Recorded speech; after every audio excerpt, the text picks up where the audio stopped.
Hello, everyone. Welcome to Feels Out Loud, brought to you by Becoming Together Therapy and Wellness. This is your host, Becky McNattin, along with host Tara Martini. We're glad to have you listening as we live and share stories of mental health. And today we have guest Emily Higgins joining us. Welcome, Emily. Hi, Becky. We're Hi, so Tara. glad to have Hi, you sweetie. here. Thank you so much for having me. I'm really excited to be here. Thank you. Well, we're glad to have you on the show.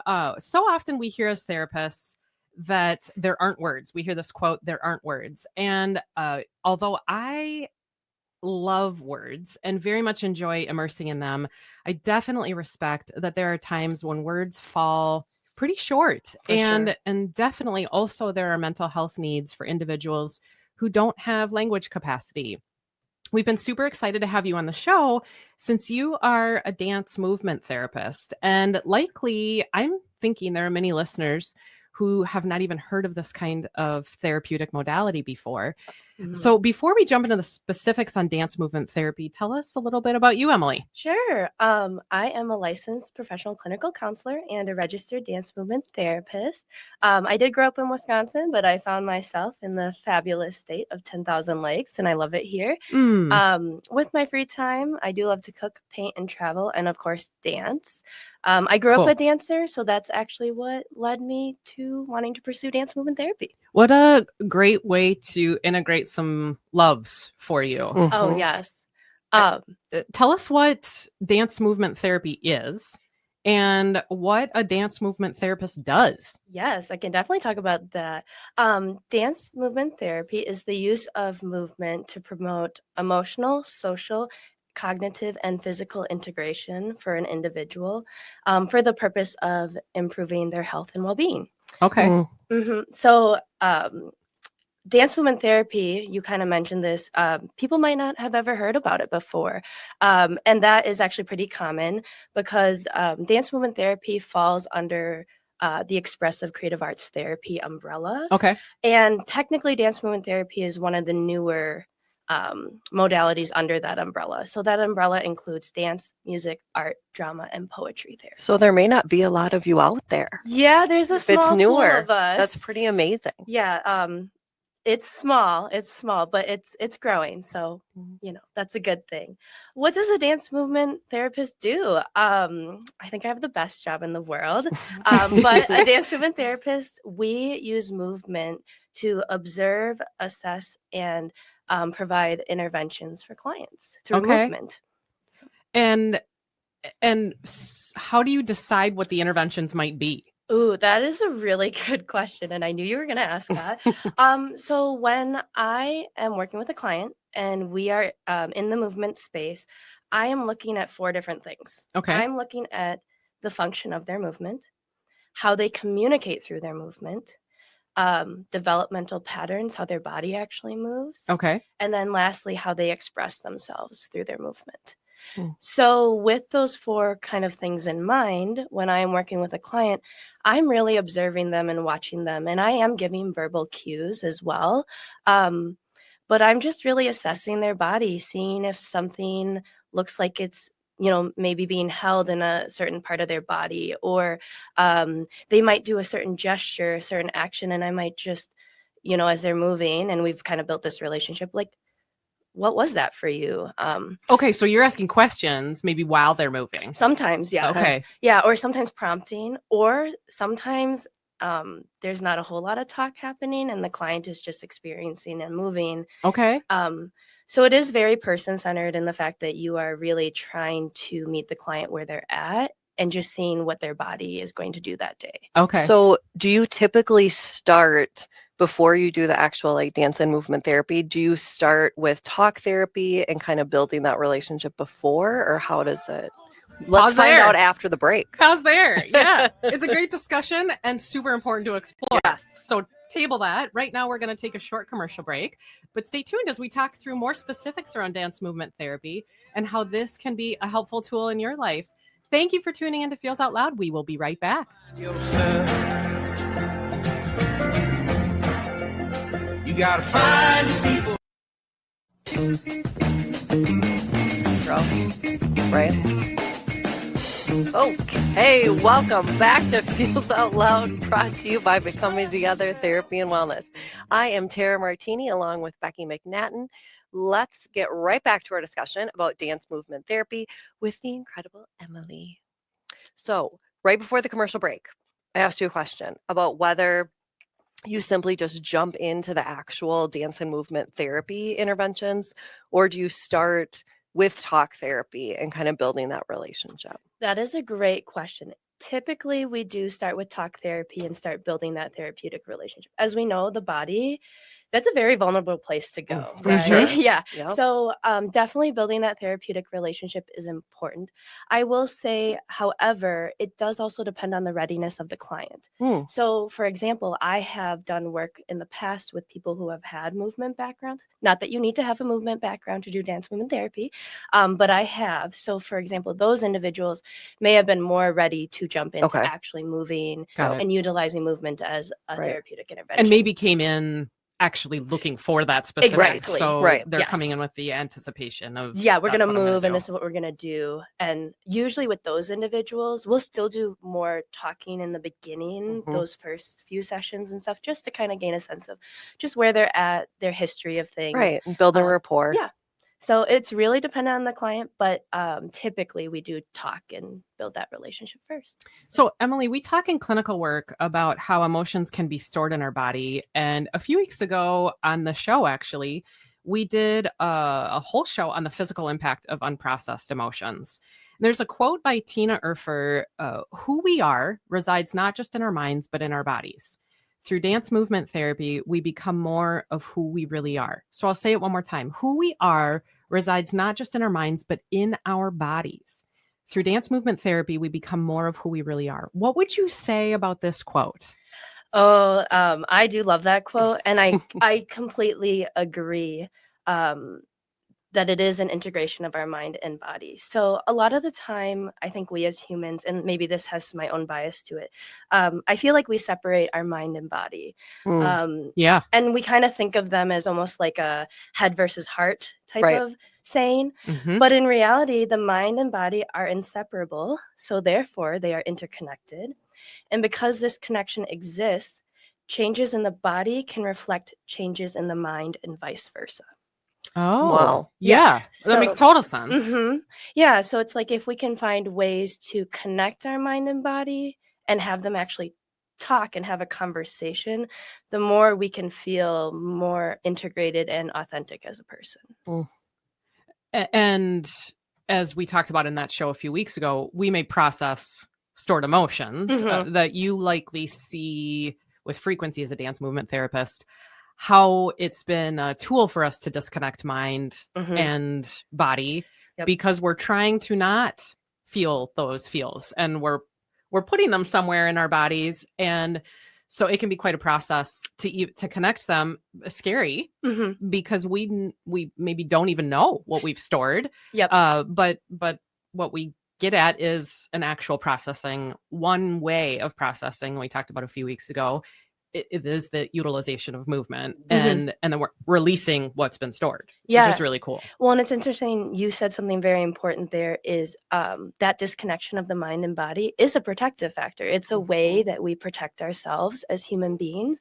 And we as human beings, this is why we do struggle with connecting to the body, is we like to be logical and we like to be up in our brain. Yes, we do. So when our body is maybe feeling a type of way or giving us an unwanted sensation, we typically just go to our brain and we're like, I'm sad, I'm this. And I'm like, but what else is happening in your body? And it's not connecting further down. There's so many other layers to it. Yes, 100%. Yeah, well, I can think about several times in my own life where I could not explain to other people what I was feeling. And that, even the things that come to mind right now, are as an adult, not a child. And I think about the complexity of life experiences and how using only words can get quite limiting. Yes. Sometimes both the high intensity of mental health symptoms actually causes us to be less verbal, in addition to where we stored it. Oh, yeah. That when it's so intense, it can cause us to be less verbal. And then certainly for children or those with any cognitive challenges, verbalization can also be difficult. Like words really don't cut it. And Mhm. so how is dance movement therapy helpful in those circumstances? So in dance movement therapy, that's a really good question. We really believe that there is so much power in nonverbal. Mm. And actually, movement is the very first form of communication that we have. It actually starts in utero when we are in our mother's belly. We are moving. We are connecting with our mom Wow. through movement. Well, that That makes is the total sense. first It does. language that we have is movement. Yeah. Isn't that like mind blowing to think about? Yep, just blew my mind. Yeah. And now I'm going to think about So what that really means. yeah. So what does that mean? It means that we don't actually have to have words to process what we're feeling. We can use movement. We can use movement to help us just even feel through an emotion. Doesn't mean that we have to fully come to a conclusion of why something happened Mhm. or what we think about it. But movement in that nonverbal way, like you said, when we don't have words to express it, we're like, okay, where do I feel that in my body? What do I even want to do with that? And that's where dance movement therapy comes in. It is a creative approach that definitely puts people out of their comfort zone. But I think if you're willing to just notice what's happening in your body and let the therapist help facilitate where that's going and what to do with it, Mhm. it can be really powerful. Cool. And it's one of those things too, if you think about it, like you said, I think our listeners, for those who themselves or have children that have some challenges, what you're presenting and sharing with them is maybe the first opportunity they've ever heard that there doesn't have to be verbalization, Mhm. right? You can see how someone is and, create an intervention without any words, which is such a beautiful, beautiful thing. So, on that note, Mhm. I would love to know, and I'm sure the listeners would too, what does a quote unquote typical dance movement session look like? And I know Yeah. every person's different, Yeah.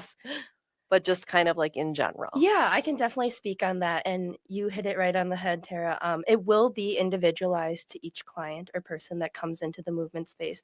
But I do say there is kind of a template Okay. that we do follow. So typically when a client comes in, we will do a verbal check-in. Mhm. I'll just see where they're at that day. We're going to do a body part warm-up where I lead them through warming up different parts of their body, just kind of like if you were to take a gym class Okay. or Yep. something like that. They're Warming going to up. have you warm up Yep. before you do the activity, right? Because we don't want to pull anything. We Right. kind of want to see where our body's feeling. Got it. Then I'm going to provide a movement intervention based on what the client is bringing in or maybe an ongoing topic that we're working on. And then after that, we're going to cool down and we're going to verbally process what happened. Mm. So that's like a template of kind Yeah. of the big checkpoints. And sometimes some of those things might not happen depending on what the client is bringing in. But that's And kind when of, you say verbally process what's happened, you're saying, how did that feel for you? Yeah. What was going on in your arms at Yeah, that time? yeah. Or Mhm. so you're asking some questions about whatever the intervention was. Yeah, or so that's kind of why I referenced in the beginning there is talking or prompting that might happen from me, but there are moments in time in the session where there's going to be no talking and just moving, and that's when at the end of session I might be like, oh, I noticed your torso got really tense. What was happening there for you? Mm. What were you thinking? What was going on? And it just gives them a second to, and they might not have an answer, Mhm. but it gives them a moment to self-reflect and be Right. like, what was that? Was that anything? I don't know. And okay if they don't have the words for it. Yes, exactly. Mhm. So when people are moving, are they moving to music? Are you moving to something you've shown them? That's a really good question. Well, excuse me. To better answer that, it depends. Let's talk about music first. Music is something in dance movement therapy that we have to be very careful about because music can very much influence our movement. Sure. It's right. it's an intervention all by itself. When Yes. we talk Yeah. about music therapy Yes, exactly. is literally a different modality. Yes. So for example, and this is where it kind of is like my job to feel it out and be with the client. I do have some clients that very much love music and music actually supports them and helps them. So I typically try to pick music that doesn't have words or Okay. is more instrumental, something that might support them through their movement process, but not overtake the process of Okay. what's happening internally with their emotions and That their makes connections. sense. Yeah. And then actually there's a lot of time there's no music. I know that kind of sounds funny. But and I will say that's more so with clients where we've built that rapport, they are feeling comfortable, and sometimes I might move with them. Okay. So that's actually a technique that we do is mirroring. Mm. Mirroring can be very powerful in a dance movement therapy session. Sometimes it's necessary, sometimes it's not. But there are times when I am moving with the client, or I might be demonstrating, like, hey, we're going to do this movement scale, which we could talk about those on another episode. And I'm going to do this with you. This is what it Interesting. looks like. And then they'll practice it with me. And then we'll kind of keep doing it and see where it kind of turns into. I am putting myself in the space of potentially having someone mirror back to me what my movements are Mm-hmm. and how insightful that would be, And powerful. how huge that would create some feelings of seeing myself outside of myself Mhm. and what that would feel like. I'm just putting myself in that Yeah. space right now. Oh, of, it's amazing. of what that offers, even in terms of a self-exploration, that people might not realize what their movements are. Yeah, or what they look like, or sometimes, yeah, you'll reflect something back and they're like, wow, that's what I look like when that happens. It's like, Oh, yeah. okay. Yeah. Oh, well said. Now, for the listeners out there, because I think there's just so many questions associated with this, but for people who are not therapists themselves and they're seeking something like this, when it comes to dance and movement, is there, when thinking of what brings a person into therapy, are there specific things that you typically focus on, or could anyone who is seeking therapy use dance and movement? As in, let's say it's grief, or let's say it's a life transition. Is this open to everybody? That is a really good question. Actually, yeah, the answer is dance movement therapy is really open for anybody, as long as the individual is open to the idea of a creative approach to processing their experiences. Really, there are certain populations that it can be more beneficial for, but overall, anybody can benefit from it because we constantly live in our body all the time. Right. Our body is constantly moving. Like our heart is a 3-dimensional movement. Our breath is a 3-dimensional movement. Us just sitting here, you could be sitting still and no one is ever actually perfectly still. Your breath is still your 3-dimensional movement. You're constantly moving. That So makes so much anybody, sense. if you, Girl, you're if blowing you minds move, today. if you're a human and you're living and breathing, dance movement therapy could be beneficial for you. That's so good to know. Yeah. That's excellent to know. If people are open Right. to the idea of perhaps something besides talk therapy or in addition to, because it isn't void of talk therapy. You're still doing that. It's talk therapy and which is what we also say about the clinic that you work at, but becoming together. It makes me think about, there's a quote by Marion Chase: movement is the medium in which we live our lives. And you just referenced this because you said we are always moving. So if we are existing, we are moving. And so they say movement is the medium in which we live our lives. And it makes me think about, if that's the case, if it's the medium by which we live our lives, then what do you think about movement needing to be the way we also process our lives? Wow. Yeah. Oh gosh, that is that is a loaded question. But because it would almost seem like it's required. Yeah, right. Exactly. I was gonna say it is a necessity actually that we utilize movement to process our experience.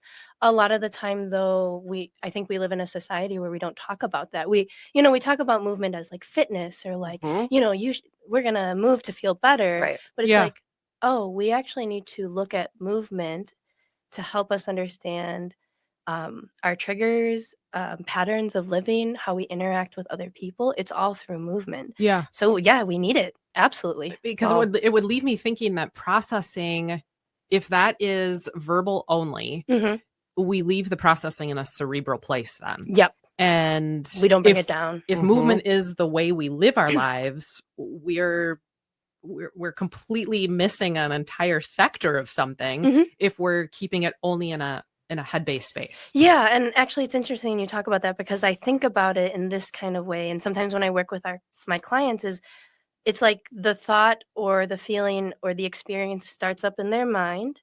And then it's like, okay, how can we translate that from our mind into our body?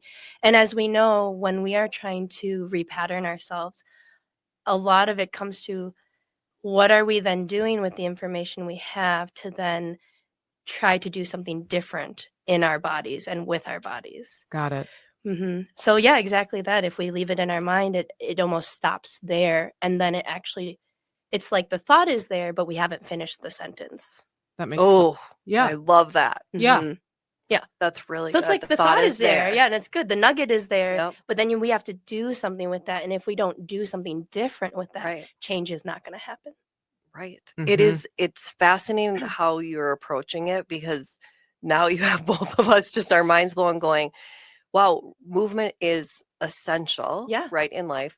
But yeah, like you said earlier, this is a somewhat new medium in which people use for Yeah. therapy, which almost doesn't make sense, right? Because it is at the core of how we process and how we feel. Yeah. No, it's interesting you bring that up because dance is first and foremost, it was a ritual, right? Mhm. Ritual was really where dance kind of started. And Yes. then it turned into obviously like performance and all these other things. And yeah, what you're saying there, it's so interesting that it's taken us so long to realize that we have had this like wonderful thing of like dance and movement, but that it can be used therapeutically and not Right. just be creative, which Right. creative is also great too. Mhm. But it's like you can utilize it and it has so many benefits. So It is. And so many people think, probably when it comes, they think of movement related to like yoga and, different exercises where, oh my gosh, like this is something totally different Mhm. that has such a huge impact. Yeah, it's interesting you say that because I think there was a question about myths around dance movement Yes. therapy, and that is one of the myths is that it's a dance class or that you have to have dance experience or Right. be an amazing dancer. And all I tell people is you just have to be willing to be creative and want to move, whatever that means Mhm. Yep. in your body. Well, and in part, I hear you saying today, your existing is already moving. Yeah. Right. So you just have to be willing to show up as you Yeah, Yep. exactly. in a Yes. session. Yeah. And then you're already doing dance movement therapy. And one of the huge beliefs in it is seeing your body as a community, an entire community, a wholeness of that, and connecting the different parts of self in Yeah. that community. And so if you are existing, you are already moving. And so in that, you are already a fit for dance movement therapy. Exactly. Like you're Everybody's already- a perfect fit. Yeah. Everybody's a perfect fit. Yeah, you just got to show up and come through the door. But I like that you highlight the myths because I think even in my own mind, when I think about dance movement therapy, I think about, I go and do like a dance routine. Yeah, that's a Yes. big thought that Yep. people have 100%. Or it's interpretive dance. Yep. Or improv or like Yes. these things. Yep. Yes. Yeah, no, 100%. It's interesting you bring that up. So there's been lots of discussion of just actually calling it movement therapy. The American Dance Therapy Association, they do call it dance movement therapy, but I will say, and like my own personal belief is some of us in the younger generation, we have been challenging them about the idea of just calling it movement therapy because there is a connotation that happens when people hear the word dance. And some people get very scared about that idea because dancing is already a vulnerable thing anyway. And then you bring in the body and then it's like, oh my gosh, like I'm doing what now? Yeah. So it's interesting you just bring that up and it's just about words, right? But words do impact how we think and feel about that modality. Oh, absolutely. And choice of words could alleviate that anxiousness that a potential client is feeling, right? Where if it's just, we're going to move and process or whatever it is versus we're going to go and dance. Yeah. There is, like you said, a fear associated with dancing for many people. Yeah. Well, and it's, so when I see clients and I obviously talk to them about that I do dance movement therapy if they're not coming to maybe directly see me for that. And they'll ask questions about it and they're like, ooh, do I have to dance? And I'm like, hey, right now, like I'll talk about them breathing. I'm like, you're moving. You're doing dance movement therapy right now. Did you know? Yeah. And they're like, So powerful. oh, they're like, so I don't have to like know a dance. No, and like we're not memorizing a YouTube, I was like, no. dance routine. I was like, you just have to show up and be willing to be creative. And that's all. Well, and part of what it sounds like people are referencing there, we associate the word dance often with performance. Yes. And and I think there are a lot of creative arts that is the modality of sharing. Yeah, It's the in end goal, it's in a right? concert. Yeah. It's in a art fair. Yep. It's Yep. there's some sort of output or outcome that then we show, and we get scared of performing. And so it sounds like people. I love that they're asking questions about that, because we probably have listeners out there who are thinking, who am I showing the dance to? No one, Right. just for themselves.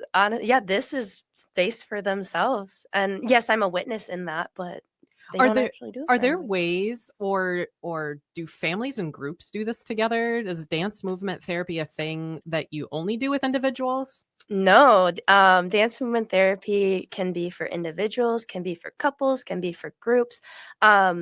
And it can be powerful in any of those avenues, really. It just kind of depends on, again, the client's willingness to show up. I used to do group therapy, dance movement therapy at a hospital, and I missed that group so much. There was just the movement was a space for them to express themselves and heal, but also to connect with one another through movement. Wow.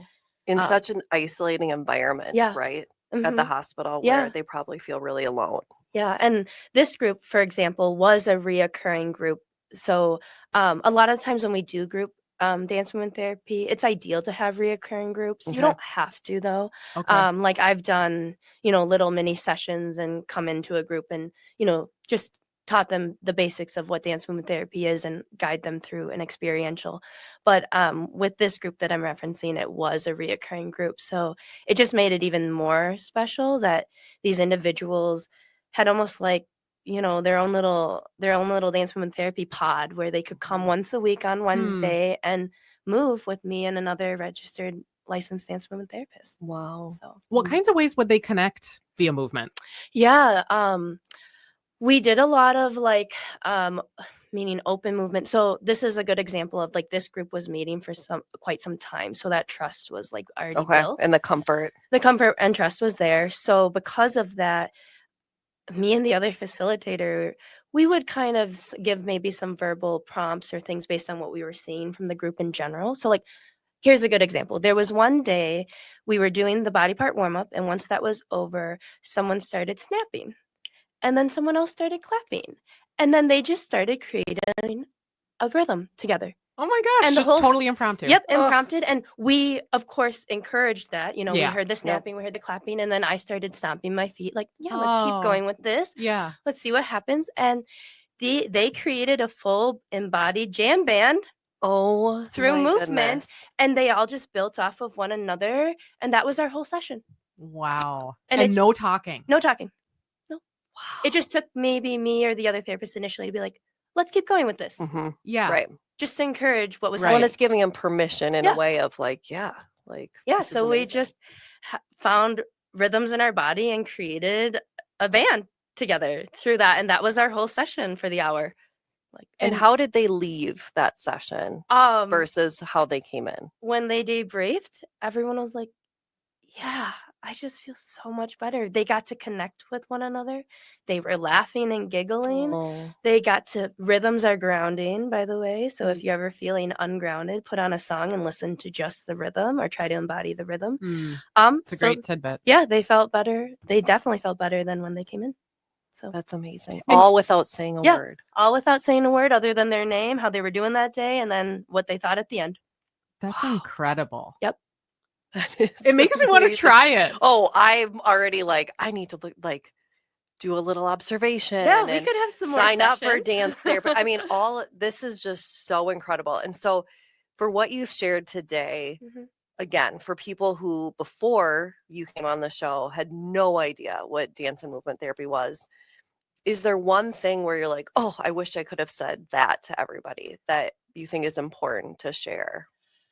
Yes. I had been thinking about that question beforehand. And honestly, something that I wish, people would know is that dance movement therapy is about movement and just showing up and being yourself. Okay. That's it. Wow. Wow. And a commitment to that. Yeah. Well, hearing you talk about it, our listeners aren't in the studio right now, but Tara can see this. You light up. You It do. is so. It is your passion. It is who you are to your core. I could just. So when you say, people need to make a commitment to show up as themselves. Obviously, people who work with you feel so accepted in that space to show up as themselves because your face just lights up. Mm-hmm. Tell us what you love about it. Oh man, sorry, I'm getting like teary-eyed. Thank you so much. I am very passionate about it. What do I love about dance movement therapy? Oh gosh, I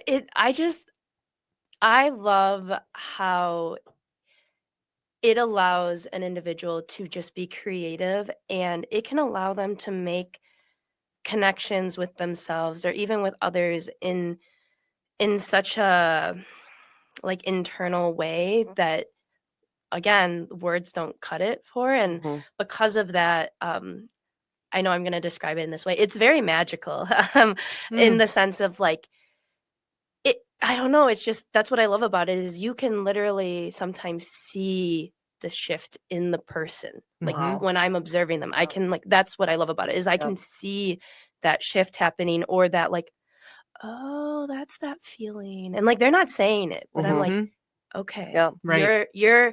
you are now taking what was in your mind and integrating it into your body and actually understanding the connection of what's happening. Well, part of what I hear you saying, this was just a couple of weeks ago, I led a group around the concept of belonging, and that belonging is something we can't touch, but we can feel. Yeah. Which is an interesting thing because usually we feel what we touch, but it's not something we can touch, but we can feel. And you even talking about the group, that you felt the belonging and the connection that happened in that space when people were practicing showing up as themselves. And when you say you see the change, I could just even see it as you're talking right now. What you love is this capacity to be part of being immersed in someone's connection to themselves and other people. Yeah. It also is beyond words. Yeah, 100%. The experience of being able to feel change is sometimes not a thing we can describe. Yeah. And what a beautiful thing to witness it in people. Well, and I think too, part of it is going off of what Becky said is your energy is just so different in the most beautiful way, in that I'm assuming here that the therapist also can make or break a dance and movement therapy session in that your energy is so just like oozing out of you, and your kindness, where I'm sure that makes people feel more comfortable and willing to be vulnerable, where I think of, I'm sure not every experience is like that, because you are, other than the person showing up as themselves and willing to be creative, you are the catalyst for change, right? Yeah. Which is so incredible. Thank you. Yeah, no, it's interesting you bring that up because that's something I think about a lot when I am in a dance movement therapy session of like, like, what does this client need? How can I hold this container for them and show up with the type of energy or, presence that they might need at this moment? And that is always changing. Right. Right. Do you feel pressure in that sense of like, ooh, I got to show up for them? Sometimes I will say as years have gone on and letting go of like just like imposter syndrome and those things. Yes. I have just noticed just showing up and attuning to them is the best thing I can do. And not putting that not trying to put pressure on myself, but just be there with the client in the space, and it will all be okay. Well, and just like you said, the imposter syndrome, and we recently had Robin on who said the same thing of that piece. We all feel it right at the beginning of our career, and then you gradually just have sat in it long enough to go, wow, like. So tell us some specific strategies that might be unique to dance movement therapy. Yeah, I'd love to talk about that. Some specific strategies. We did talk about mirroring already. Okay. That is a big one that we utilize a lot. Props. Oh. Yeah, the use of props. I know that's not one. Tell us more, girl. Yeah. Props. They can come in all different shapes and sizes, but some typical props that we might use in dance movement therapy are actually scarves. There is a thing called a lycra spider band. It's literally made out of lycra material, so that's swimsuit material. And I've utilized those more so in groups. It's it kind of reminds you of like a parachute, right? Everyone would hold a handle. Yeah. The Lycra band, it has a circle middle, and then it has Lycra pieces, individual strands that come off the circle, and group members connect via those pieces. Got it. So we've used that as a way to move with one another. We've used it to feel push and pull. Oh, that's cool. Wow. Props can be very powerful. Props can also help. Sometimes we call props transitional objects, right? So they can help the client transition into something that might feel more uncomfortable. So like, what these kids today is called the fidgets, Yes. But those are some things specific to dance movement therapy. And then movement scales. That's another thing that we can dive down another day. But movement scales are basically set movement patterns that have been created by dance movement therapists and other, what do you want to call them? Movement analysts. Okay. And these movement scales, are a various form of movement patterns, and they are in a certain order. And then you utilize those different movement scales in your session. And those are scales that, like, because they have certain patterns, I will teach them in those patterns, and I will talk to the client about, like, why are we doing this? What are we doing it for? And a lot of time, the movement scale is to reorganize our brain and body together. Okay. Wow. Typically. Okay. Makes total sense. Yes, it does. And then, as you said, in terms of the session flow, you'd talk about it after you maybe use one of those strategies on what did that feel like? That might inform the next session on do you do it again? Do you try something different? Do you try a different prop? Yeah. Got it. So let's say someone's listening and is like, well, this is just the greatest thing I've ever heard. How does one go about finding someone? It's easier to just like Google therapist, right? Yes. But a dance and movement therapist, when you say it is a small population, how does one go about searching for someone like you? That's a great question. Well, if you are looking for a dance movement therapist, you can go to lovely Google and type in the American Dance Therapy Association. It is the first website that will pop up. When you click on it, there is a little tab that says Find a DMT. Oh, DMT. Yeah, okay. Dance Movement Therapist. An American Dance Therapy Association. So it's like a professional board. Yes. A professional organization. Yes. And also so amazing because not all of our listeners are from the Twin Cities area. Yes. And so it's that piece of really you're saying anyone or a lot of people can have anybody access to could it. Anybody could go there and it'll pull up Dance Movement Therapist and you can put in what state you're looking, and it'll pull people up. Okay. So you could find a dance movement therapist that way.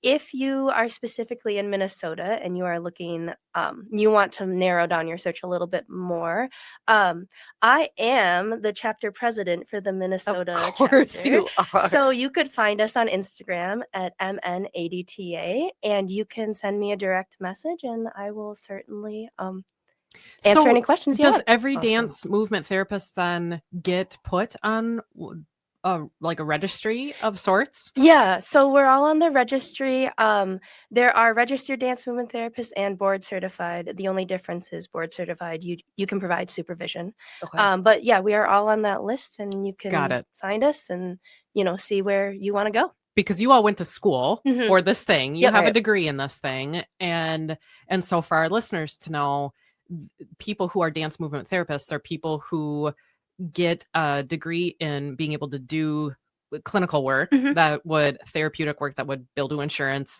And you also have training specifically in dance and movement. And so then once you get the training, you get put on the website and people can look you up there. Okay. Can you, before the commercial break, can you share the website again and then the social media piece you said? The website would be the American Dance Therapy Association, and the Instagram page for specifically Minnesota would be MNADTA. Thank you. And they literally reach you. Yeah. They literally would reach me if they messaged me for that account on Instagram. So you're pretty much famous. Thank you. That's so great. Well, thank you so much this has been a fantastic discussion. So much to think about here. We are going to head to a brief commercial break, but when we come back, we're going to be talking through listener questions, Emily. And all things movement therapy beyond what verbal processing is, as we've shared so much about in this segment. Feels Out Loud will process your thoughts in just a moment. We'll be right back. All you got to do now. In a world full of strangers, you don't know who to trust. All you see is danger. We are back again with Feels Out Loud, and this is the part of the show where we talk through questions from our beautiful listeners. If you have a question related to mental wellness, sharing feelings, or topics for each week that you'd love for us to process through, please visit our website at becomingtogethermn.com and find the Feels Out Loud page to submit a question directly. Or you can email us at contact@becomingtogethermn.com, because we really do want to hear from you and wonder what you're wondering about. I am really grateful to the listeners who have sent in questions about, I'm going to say, their moments when words don't cut it, and movement-related interventions to help. Our first listener that we selected this question, I think, highlights something we talked about in the last segment, Emily. Mhm. And they say this: I'm a terrible dancer, and I'm self-conscious about it. What would you tell someone who is super apprehensive about dance movement therapy? And before you answer, Emily, I want to just say props to this listener for saying they're uncomfortable. Yeah, putting it out Yes. there. They're not a good dancer, and so want to know more Right. about what dance movement therapy would be. So what would you say? I would tell that person that that is okay. You do not need to be a good dancer, and self-consciousness is actually very normal, right? When it comes to just being in our body and or the idea of moving and dancing. So what I usually tell my clients if they feel this way is, like, I am here to hold space for us, and we're going to take things slow. Okay. So a lot of times with this type of client, I will do a lot more moving with them so they don't feel alone in their movement. Okay. So the modeling. Yeah, modeling. The scaffolding. Yeah, just being with them. And if they're still hesitant, kind of like what you were asking, Tara, about, like, do you do any, talk therapy to build that therapeutic relation?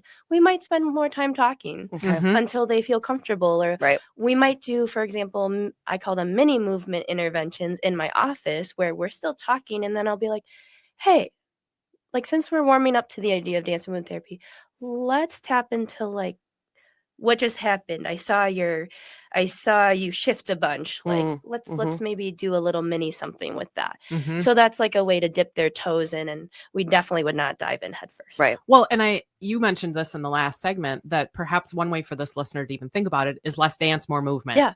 So Yes, you're not yes. coming in to only dance. Yep. Think of it as you are already moving because you're existing. Yeah. And one way to maybe make it more approachable would be thinking about it in a low-key movement sense. Yeah. Or like exactly that. And like, I'll be like, let's just look at your breath. And right, saying that versus Which is dance. universal. Yeah. Right. Mhm. Like you said, helps them kind of be like, okay, we're just looking at what my breath is doing right now. Mhm. What is that doing? Mhm. Way less intimidating. Yeah. Yeah, well, and talking about intimidating, our second listener says, I'm in therapy right now, but I often feel like finding the words to share about myself is too challenging, and it makes me anxious. Mm. In dance movement therapy, do I have to come up with things to say? No, you never have to come up with anything to say, actually, which is kind of ironic and funny, right? No. You're just appealing to the masses right now. Right? You're like, wait, we don't have to talk. No, technically, this, this individual, they wouldn't have to come and say anything. I might ask them some questions about their experience Yeah. of what happened, but they wouldn't actually have to come and say, I am feeling blank, blank, blank, blank, blank. Right. Yeah.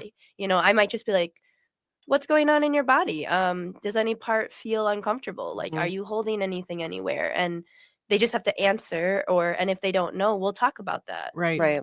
Yeah, when we think about, as you mentioned, Tara, intimidating, the idea of movement for some people might be intimidating. The idea of movement might be the answer for Yeah. some people who talking is intimidating. Yeah. For sure. That being able to reflect on your week or bring things to talk therapy, this might be the modality that they've Yeah. been waiting for, because Mhm. there's not an expectation Mhm. of having things that you have to prepare and say. Yeah. Well, we are already at the end of our show for today. Wow. Girl, Thank you for you're listening this amazing. morning. Join us next week as we talk through your questions on navigating romantic relationships. We will have a local couples therapist join the show. And in the week ahead, everyone, be kind to yourself. Remember that connection fosters wellness, and your voice is absolutely one that the world around you needs to hear. Share yourselves, friends. Some don't, some